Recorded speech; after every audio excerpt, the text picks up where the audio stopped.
खऱ्या अर्थाने आज खूप मोठा दिवस आहे. एवढ्या छोट्याशा गावामध्ये आपल्याला आमदार साहेब उपलब्ध झालेले आहेत. कुठली यात्रा असू द्या किंवा छोटासा कार्यक्रम असू द्या किंवा विद्यार्थ्यांचं कौतुक करायचं असू द्या, याच्यासाठी आपल्या तालुक्याचं नेतृत्व कधीही कमी पडत नाही.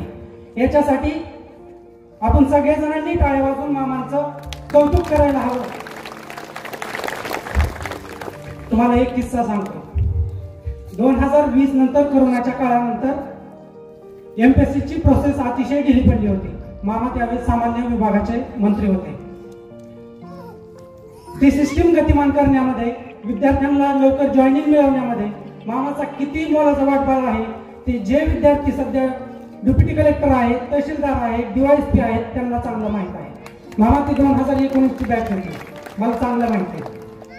मध्येच मी मामांची पोस्ट ही ऐकली होती. दर्शन निकाळजे मामांना व्यायाम करताना भेटले होते.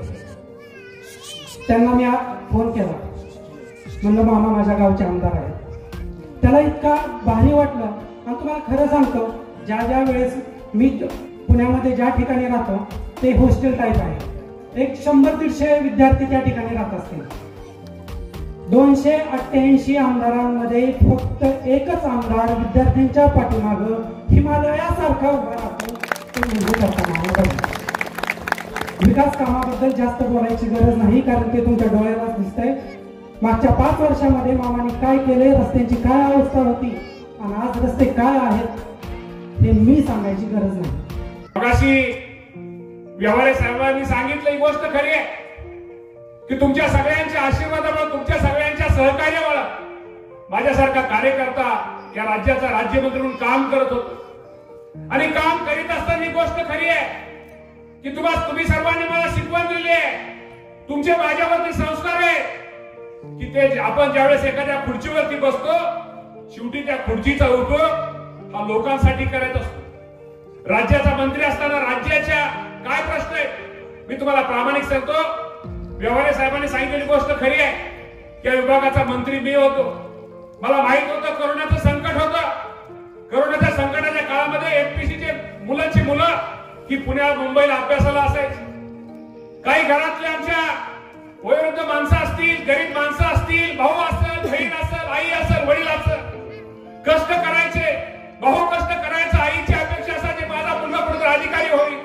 त्यामुळे स्वतः दुःख सोसून, स्वतः कष्ट करून, तिथं किडूक बिडूक मोडून माझा मुलगा कुठेतरी अधिकारी होईल, कुठेतरी माझी मुलगी अधिकारी होईल, यासाठी या मुलांना अभ्यासासाठी, परीक्षेसाठी, आपल्या ट्युशनसाठी ही मंडळी गेली 4-5 वर्ष त्यासाठी पाठपुरावा करत होती.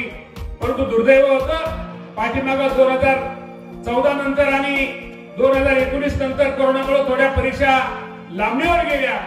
त्यामुळे मुलांमध्ये, संपूर्ण राज्यामध्ये भ्रमनिराश होता की आमच्या परीक्षा होतील का नाही होतील. परंतु साहेबांनी सांगितल्याप्रमाणे माझ्यासारख्या माणसाला खातं मिळाल्यानंतर शेवटी मला माहित आहे ग्रामीण भागातील काय, शेवटी ज्याचं जळतं त्यालाच कळतं. या ग्रामीण भागाच्या मुला मुलींचे काय प्रश्न आहेत त्यासाठी बंधून माझ्यासारख्या कार्यकर्त्यांच्या मंत्री असताना प्रामाणिकपणे या मुलांच्या कशा परीक्षा होतील, हे मुलं कशी अधिकारी होतील, त्यांच्या अडचणी कशा संपतील यासाठी माझ्यासारख्या कार्यकर्त्यांनी बंधून प्रामाणिक काम केलं. मला अभिमान आहे तुमच्या सगळ्यांचा आमदार मी आहे.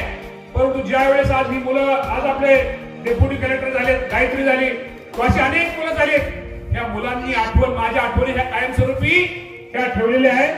याचा मला निश्चित प्रकारे भारती साहेब, मला निश्चित प्रकारे त्याचा मला एक अभिमान आहे. ही मुलं डेप्युटी कलेक्टर होत्या, कुणी पीआय होत्या की मामा तुम्ही त्यावेळेस घेतलेल्या निर्णयामुळे आज आम्ही अधिकारी झालो. याच्यापेक्षा आयुष्यामध्ये काय असतं? कदाचित तुम्हाला मला सांगायचं एकच आहे की आयुष्यामध्ये संधी मिळाल्यानंतर त्या संधीचं सोनं करायचं असतं रे बाबा. संधी किंवा मंत्रीपद, मला मंत्रीपद मिळालं, मंत्रीपद काय रुबाब करण्यासाठी नसतं किंवा कुठेतरी गाडी पुढं मागही करून कुठेतरी शो करण्यासाठी नसतं. शेवटी या मंत्रिपदाचा उपयोग काय? आज मी मंत्री नाहीये, आज मी नुसता आमदार आहे. आज विकास व्यवहारे साहेबांनी त्यांनी त्यांची आठवण सांगितली.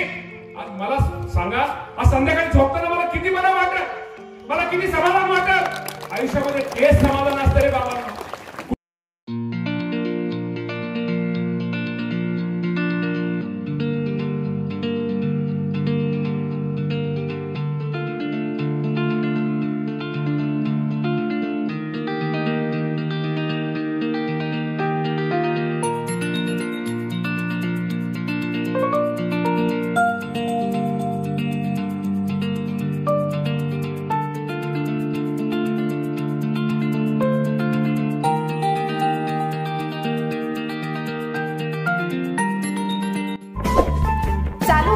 घडामोडींचे अपडेट पाहण्यासाठी आपल्या जनता एक्सप्रेस न्यूज मराठी चॅनलला सबस्क्राईब करा व बेल आयकॉन प्रेस करा.